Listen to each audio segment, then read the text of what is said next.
Okay, so like I've mentioned several times, this unit we're going to talk about the SAT. Now I know that we're going to be out for at least a while, so some of the stuff we would have done as a class we can't do virtually.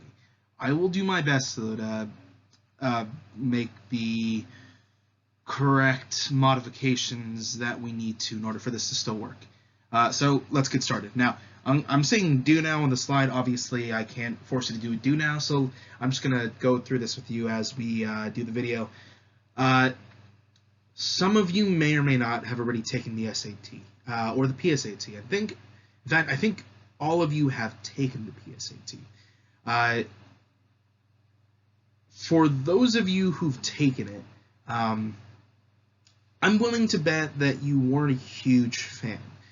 Now, you might be super interested in education and standardized testing, and if you are, that's awesome. But let's be honest, no one really likes taking it. That's not really accidental. The test is designed to be that way. So before we hit the actual content and strategies you need and how to answer the questions and whatnot, I thought today would be a good opportunity to go over the basics and tell you a couple of the hidden truths about the SAT as far as what to expect and what they don't really tell you. Okay, now I'm going to be straightforward. There are several applications to this and several variations, but some of you might be thinking, Mr. Kim, some colleges have stated that since we're doing all this social distancing stuff, we might not need the SAT to get into college. And yeah, some colleges are talking about it right now. That's true.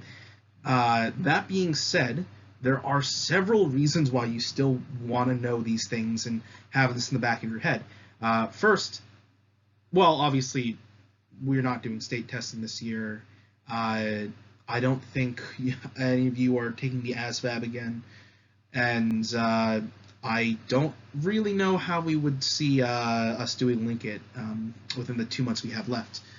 Now, those are the state applications of how SAT content works, because essentially they are designed in more or less the same way. Now, there's also the ACT, very similar standardized test for college, but again, colleges have mentioned that they might suspend the SAT, ACT requirements to get in.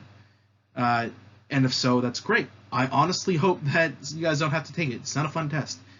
That being said, there are still several other things that you need to keep in mind about why the SAT is relevant, even if you end up not having to take it and you go to college.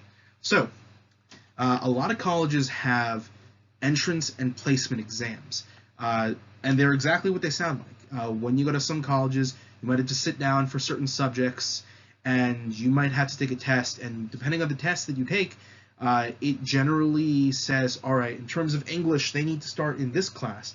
In terms of math, they need to start in this class. And believe it or not, some schools have tests that they will assign to you, and if you don't do well enough in that test, you might not be eligible to go to that school.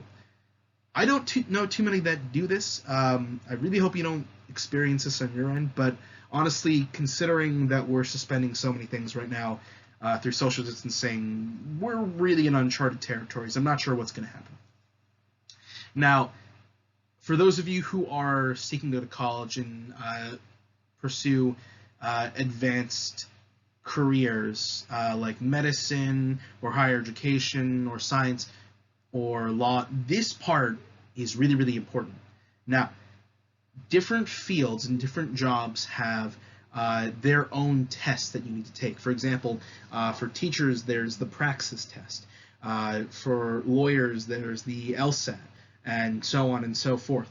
Now, they're standardized tests for the subjects and topics of the field, but a lot of these tests and programs and fields also have a requirement that says you need to have taken a general SAT-like test to prove that you are generally capable of taking this next test. So, for example, for teachers, there's something called the Praxis 1 and the Praxis 2. The Praxis 1 is basically the SAT. It is almost exactly the SAT. And the Praxis 2 is actual content that you need for a teacher. Now, here's the tricky part. Some schools, some colleges either don't require that you need to take a standardized test to get in, like the SAT or ACT, and some colleges will accept lower scores, and that's fine. But if you intend to go into a field that has a higher level SAT requirement, they may not allow you to get in unless you have either taken the SAT with an acceptable score or take their version, or if you fill some sort of other requirement. So even though we're talking right now about colleges dismissing the SAT and ACT potentially because of everything that's going on right now, you might still need a score for the SAT or an equivalent in order to pursue some of these higher level things. And I'm telling you right now, I'm pretty sure that law school doesn't accept things like the ASVAB as far as an approximate SAT score. So you really need to be careful. These things will come back to bite you. I had a couple friends in grad school that needed to take one of these basic tests because they hadn't done well enough in the SAT. This is why we need to be aware of how this applies all down the line. Now, obviously, if you're not going to college, that's fine, but the skills that I'm going to teach you and cover in this unit also apply to just generally good English stuff. Okay, now, as far as understanding the scores, it basically goes like this. You can get anywhere on the SAT for English between a 200 and 800. So this is how it works. You get 200 points for writing your name and taking the test. Automatically, 200 points is yours. You have 25% down the line. Now, the scoring setup in terms of what you get for certain questions and whatnot in points, I'll cover in a future lesson. There's a reason I'm saving it for now. It is something that's going to come up and it's going to be really important later. But as far as understanding your scores, good scores, generally speaking, range from about 600 to 800. Let's say you take the SAT and you get a let's say you get a 950. Let's say you get a 450 in math and you get a 500 in English. Because math and English both count for 800 points, the max score you can get is 1600. Now, believe it or not, it used to be out of 2400, and I'm going to get to what that extra 800 was later.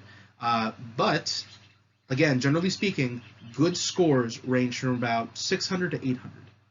Now, some schools will let you super score, which is basically a setup in which you can take the SAT multiple times. And then, if the school lets you super score, and most schools honestly let you do this, you can take the top score from an English section in one of the tests, and then the top math score in another section of the test. So let's say I took the SAT 3 times. Let's say the first time on English I got 400, which is not great, I'm going to be honest. And then the next time I got a 450, and the last time I got a 520. So, and then in terms of math, let's say the first time I took the math section, I got a 300, which by the way is really, really bad. Let's say the next time I took it, I got let's say 400 the next time I took it. I want to make sure you understand this. So let's say the next time I took it, I got a 500, which is better, and then the last time I took it, I slipped up and I got a 450.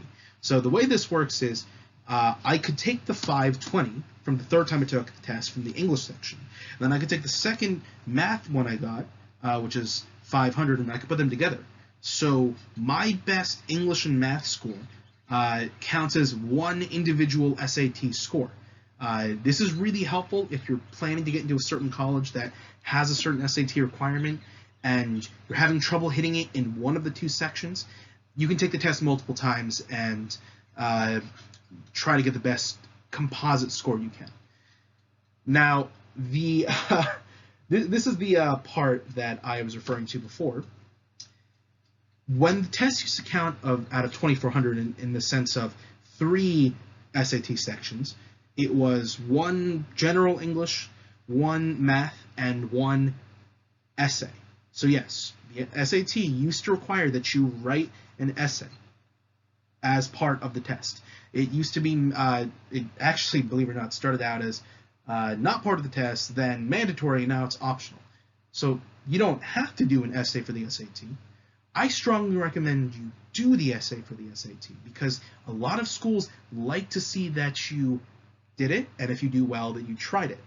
I will say this straight up front though, an SAT essay is not nearly the same as a normal essay. So in terms of how I taught you how to write essays in class, you can't really apply those concepts directly into an SAT essay. They look very, very different.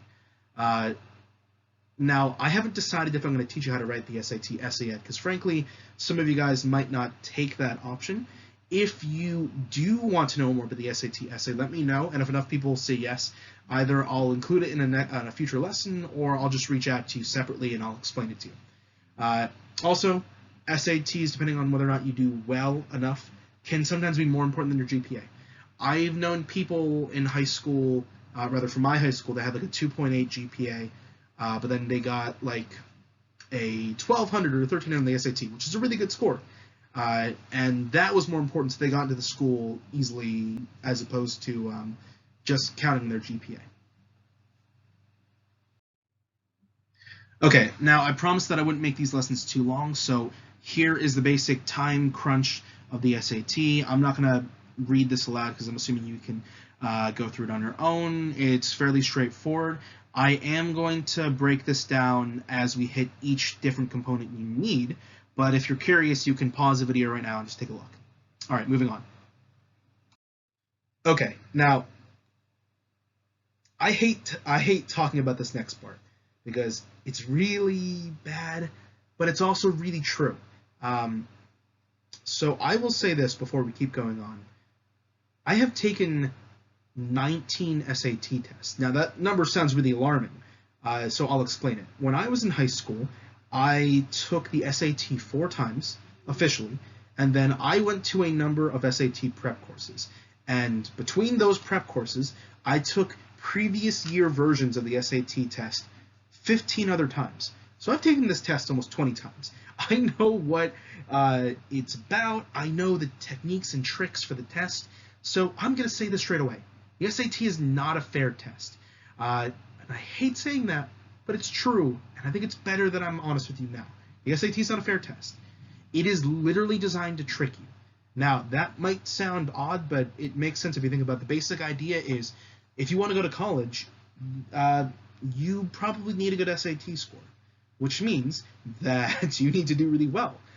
Now, I will also remind you that super scoring is an option, but a lot of colleges know that super scoring is an option, and they offer super scoring options. So they want you to take the test over and over and over again. So the organization that runs the SAT, College Board, gets more money from you taking the SAT test over and over and over again because you have to pay to take the test. Not to mention all the SAT prep books that cost money too. So again, the SAT is actually designed to trick you. Now, here's the odd thing about the SAT test. Technically speaking, the skills on the test are good representations of stuff that are important for English and math, but at the same time, depending on how you take the test, it doesn't necessarily mean you're good at English or math, especially in the skills that they test. I will go over how this works as far as how to answer the questions and certain kinds of questions, but I'll give you an example. Now, I obviously am an English teacher. I'm not particularly very good at math, but using certain techniques and tricks I learned about the math stuff from the SAT, I got a 690 out of 800 for math and SAT, which, by the way, is really, really good. That basically means collectively I got 5 or 6 questions wrong for math for the entire SAT, or at least that's how it used to work before. So keep that in mind because it means it definitely helps if you are proficient in the grammar skills and the vocab and the reading comprehension techniques that are needed for the test. But there technically is also a way that you can take the test and have a general idea about those things that I just mentioned, but at the same time also use certain tricks to answer the questions. And I will go over this in a future lesson, but I don't want to throw this on you today. I just want to give you a general introduction, and then we'll hit that a little later. Also, timing is a big concern. Now, I'm going to go over how timing is a concern as we hit each different section it applies to. But obviously, the SAT being a time test, you don't want unlimited time. And even though it looks like a lot of time, it's stressful when you really think about it and when you have different breakdowns of sections. And the SAT is a great monopolizer of that stress, because the people who give the SAT, they're not stupid. They know exactly what they're doing. So as far as the SAT timing is concerned, simply having certain segments of time can cause you to do worse on the test than if you had like an extra hour. So I will go over how to mitigate the timing concerns, because there are strategies and techniques that work for that. But these are truths about the SAT that I have to cover. Okay, this is more or less what you're going to see in the SAT, and I'm sure that you've parsed this out already on your own. There's obviously reading comprehension, stuff that you've seen on other standardized tests. There are grammar questions.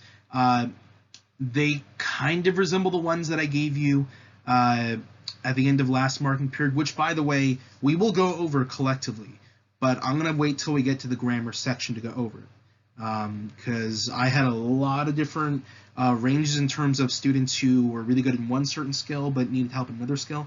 So not only will I cover the answers to those questions, I want to cover the skills that came up the most. Don't worry, because some of them are really basic and obvious, but some of them are really obscure, and if you're not aware of them, it is potentially very detrimental for the test. And this is probably the most direct way I can teach grammar as far as our curriculum. Also, vocab is something on the SAT, but believe it or not, it's not actually designed in the way you might think. So the SAT used to have vocab questions where they would literally have rows and rows of things just asking you, what does this word mean on its own? Or they'd provide you one sentence out of any context and just say, what does this word mean, the underlined word mean? Believe it or not, there was actually, I don't want to say protest, that sounds too strong, but people had an issue with the SAT having vocab words like this, because some vocab words that were on the SAT were so aggressively obscure that it was deemed unfair. I'll give you an example. There is a word, autochthonous.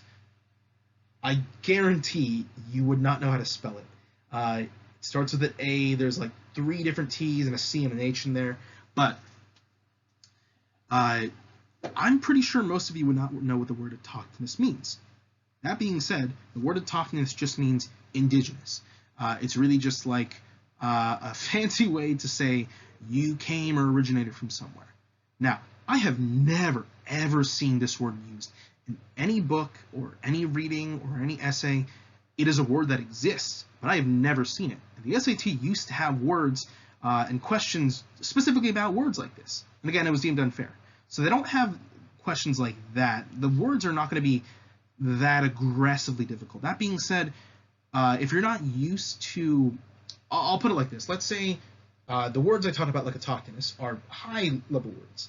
And then there's like the really low-level words that everyone knows. And then as you go up, there are different like levels of medium and such. The SAT vocab is it's not the highest level of vocab you'll find, but I would say it's like mid-high level. And they won't throw questions at you with what does this word mean without any context. They'll usually have a reading passage, and then they'll say, they'll pull out one of the words from one of the lines and say, what does this word best mean or most closely mean?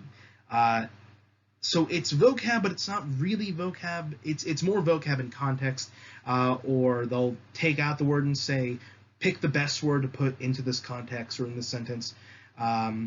So I'm going to cover how to go over those techniques, and I'm also going to teach you a little bit about etymology, which is basically just the breakdown of roots and prefixes and suffixes of words, and using the roots of words to figure out what words means, even if you don't know what the word actually means.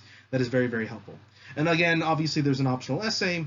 You don't have to do it, but again, if you want to know how to do it, I will teach you how to do it. If not as a whole class, I will teach you individually. Just please reach out, let me know. Okay, so this is general information stuff. Day of the SAT, bring your admission ticket, calculator. It has to be an acceptable calculator. They'll usually give you some guidelines. So you can't bring something super complex. You should have a photo ID. School ID is fine. Driver license is fine. 2 pencils, eraser. Do not bring a pen. Now, here's the thing. This sounds really simple, but you can't just assume that people will have these things for you. I remember one of the SAT tests I took, and this is a true story. I forgot to bring pencils to the test. In my defense, it was during Hurricane Sandy, and frankly, there are so many things that were going on. I was just scrambling just to even take the test, and I forgot pencils. Now, some testing centers will actually have pencils and erasers. Some of them are considering like, let's just have extra just in case. Unfortunately, the one I went to did not have pencils and erasers, which is really problematic. So I actually had to pay one of the people taking the test outside before the test started to let me. I bought one of his pencils for $5. It was not something I want to do again, but just make sure you bring all your own stuff. Again, some places will have calculators for you to use, but I would not be surprised if the majority of testing centers these days do not have calculators for you to use. So please bring your own stuff. Now, as far as what you can bring, you can bring a watch, but please be aware, you cannot bring a smartwatch. I'm fairly certain that they will jump all over you if they see a smartwatch. The SAT, obviously, and the ACT, and if you're going to law school or another advanced post-college field, and you have a similar kind of test, they get really antsy about cheating for very obvious reasons. And if they even think you're cheating, you will be dismissed, or you will have a big problem without any debate. And if you're not lucky, they can nullify your test, and they won't give you a refund in money, which that's happened a lot to a lot of people I know. It's actually happened to one of my students this year. So that is something that can happen. So please just bring a quiet watch. I don't recommend you bring your phone. If you have to bring your phone, you might want to bring a backpack, shut your phone off, and then they'll generally ask you to put your backpacks up at the front. Do that. You can bring a snack and water, because there will be sections in the test. Sections is the wrong way to put it. There will be portions of time in the test where they'll say, stop, you can have a 5-10 minute break, go to the bathroom, do whatever, because you're sitting there for 3 hours. That's a long time. You can bring a small snack or water. Now, you can't have the snack and water with you as you take the test. So you're going to have to wait till you hit the appropriate times. Now, I don't know if this part has changed throughout years, but this was something that was told to me when I took the test, and obviously I took advantage of this. You can have gum on the test, and there was no problem with you chewing gum during the test, as long as you're not really gross about it, you're not blowing bubbles, you're not sticking the gum into the desk. There's no problem with you chewing gum. In fact, there are a lot of studies that indicate when you chew gum when you work on something, it helps increase your focus and your concentration, which was one of the reasons that I let you guys chew gum on Fridays until we had to stop that. So if you want to bring gum to the test, bring gum. Keep it in your pocket. Totally fine. You can bring extra pencils, extra batteries. This is really up to you. You don't have to bring any of these things. I would just recommend it. They're good things to have. And by the way, when I say batteries, I do mean for the calculators. I have had tests where I ran out of battery for the calculator, and I was like, oh man, I guess I'm not doing well in math today. Okay, so before I hit you with the actual SAT questions and the strategies and techniques, I want to go super simple. I just want to get a good approximation of how you're feeling, because this unit for junior year curriculum is the best time I can most directly address things like grammar and vocab and whatnot. Now, of the 3 things I talked about today, general reading comprehension, grammar, and vocab, particularly the vocab in terms of how I said it was going to be used in the SAT, which of these 3 things are you the most concerned about, and why? I just want to see what you're concerned about, and if there's like a particularly strong set of concerns or issues, I can try to address that as we go through this unit. And also, do you have any questions about the SAT? I think I covered a lot of important stuff about it in today's video, but if you're not sure about something else I forgot to mention, or there's something else you want to know, just let me know and I will do my best to answer those questions. Okay? This exit ticket will be in Classroom, and I'm letting you guys know now, for exit tickets and assignments in Classroom, I'm going to start including lesson instructions in the assignment tab, so you'll either need to watch the video and then do the exit ticket assignment, or you could maybe take a picture and then go back to the assignment as you do it, because I really want to make sure that you guys are watching these lessons. If you have any questions in general, please let me know, and on Thursday I will get into reading comprehension skills that you need for the SAT. Okay, thanks.